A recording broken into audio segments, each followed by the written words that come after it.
Hello friends, स्वागत है आपका आपके अपने लीगल चैनल सोच पर प्रहार में। मैं हूं एडवोकेट सनी शर्मा और दोस्तों आज के इस वीडियो में अभी हालिया ताजे मामले पर हम बात करने वाले हैं। आप देख ही रहे हैं कि देश में मैरिटल रेप पर लगातार बातचीत हो रही है और इसी टॉपिक पर मैं कुछ जजमेंट्स पर आपके लिए वीडियो भी ला चुका हूं। छत्तीसगढ़ हाईकोर्ट का एक जजमेंट था, एक केरल हाईकोर्ट का जजमेंट था जो इसी मामले से संबंधित था, उस पर भी मैंने वीडियो बनाया है। अब दोस्तों सवाल यह है कि मैरिटल रेप पर आजकल इतनी चर्चा क्यों हो रही है। दोस्तों हुआ यह कि मैरिटल रेप को अपराध घोषित करने के लिए याचिका दिल्ली हाईकोर्ट में पेंडिंग थी और उस याचिका पर अभी सुनवाई चल रही है।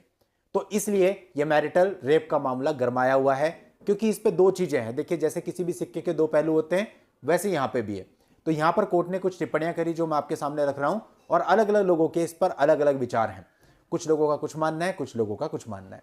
दोस्तों पहले समझ लेते हैं मैरिटल रेप है क्या। भारत में विवाह करने के लिए लड़का और लड़की की आयु घोषित की गई है। अब दोस्तों जब वैलिड एज के हो जाते हैं उसके बाद उनका विवाह होता है, तो विवाह के बाद यदि पति अपनी पत्नी के साथ संबंध बनाता है तो उसको रेप की कैटेगरी में यानी धारा 375 के अंतर्गत अपराध नहीं माना गया है। लेकिन यदि वो पति पत्नी नहीं है और तब लड़का लड़की के साथ संबंध बनाता है तो इसको धारा 375 के अंतर्गत अपराध माना गया है। अब बहस इस बात की हो रही है कि जो पति है यदि वो अपनी पत्नी के साथ जबरन उसकी मर्जी के बिना संबंध बनाता है तो इसको भी रेप माना जाए और धारा 375 के अंतर्गत दंडित किया जाए।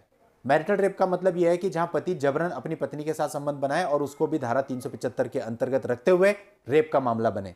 तो दोस्तों इस पर अभी बहस चल रही है। तो दिल्ली हाईकोर्ट में एक याचिका पर सुनवाई के दौरान कोर्ट ने कुछ टिप्पणियां करी। दिल्ली हाईकोर्ट ने कहा किसी महिला के विवाहित या अविवाहित होने पर उसकी गरिमा कैसे प्रभावित हो सकती है। ऐसा कैसे हो सकता है कि किसी पुरुष के द्वारा जबरदस्ती खुद को महिला पर लादे जाने से अविवाहित महिला की गरिमा तो भंग होती हो लेकिन विवाहित महिला की गरिमा भंग ना होती हो। हाईकोर्ट ने यह सवाल बुधवार को मैरिटल रेप की याचिकाओं पर सुनवाई के दौरान किया।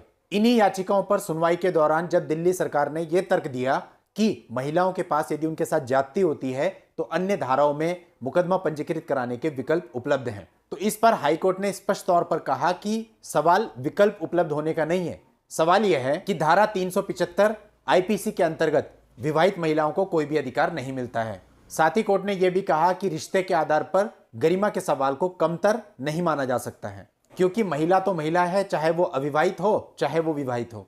हालांकि ये जितना भी मैंने आपको बताया ये सभी इस मामले में कोर्ट की केवल टिप्पणियां हैं, अभी फैसला इस पर नहीं आया है।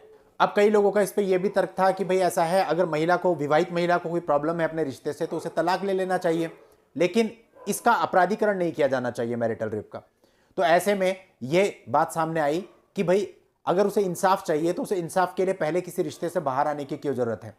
यदि उसके साथ गलत हुआ तो वो सीधा क्यों नहीं धारा 375 में मुकदमा दर्ज करा सकती। यानी कुल मिला के समाज के अलग अलग लोगों का इस पर अलग अलग मत है।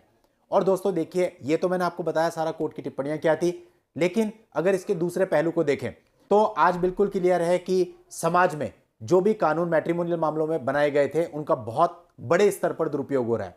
तो ऐसे केस में अगर ये मैरिटल रेप का कानून भी आ जाता है तो इसका किस स्तर तक दुरुपयोग हो सकता है।